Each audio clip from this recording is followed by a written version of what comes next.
आप may be represent करते हैं binding force between India and Pakistan. You know, you are popular in India and you're also popular in Pakistan. My family is from Peshawar. Okay. They all still live there. Good reason to come to Peshawar and have Inshallah, I'd love to. Actually, I want to bring my children over. Excellent. Because my father took me when I was 15, then 16, and then he passed away.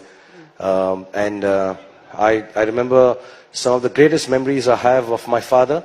मेरे जो पिताजी के साथ मेरी सबसे खूबसूरत memories हैं और जो सबसे ज़्यादा वक्त मैंने गुजारा था वो मैंने पेशावर में, स्वात में, लाहौर, कराची, मैं हर जगह गया था और मेरी यही उम्मीद है कि एक दिन मैं अपने बच्चों को वहाँ ले जा सकूं और मैं वहाँ से एक चीज़ सीख कर आया था जो बहुत खूबसूरत है, जो मैं आज तक लोगों को बताता हूँ जब भी मिलता हूँ उनसे, कि पाकिस्तान में, पेशावर में या जहां पर भी मैं गया था, पठान लोगों में, otherwise also I am sure, अगर किसी के घर में जाके उनकी किसी चीज की तारीफ कर दो तो आपके घर पहुंचने से पहले वो आपके घर में भेज दी जाती है.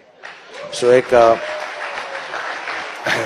मेहमान नवाजी है, एक प्यार है जो मैंने वहां से सीखा है, जिसका ये मतलब नहीं कि आप लोग मेरे घर आए तो घर में मेरी चीजों की तारीफ करें, बट मैं बहुत ज्यादा ये बात को मानता हूं और मैं अपने बच्चों को भी सिखाता हूं और जेन्युइनली खुद भी करता हूं. सो एंड आई होप इंशाल्लाह with whatever issues we have and the stresses we have and all the politics and all the aspects, and somebody warned me if I'm going to get into trouble with some other forces for saying all this, but I hope we become friends, we are friendlier, we are like a family and we won together.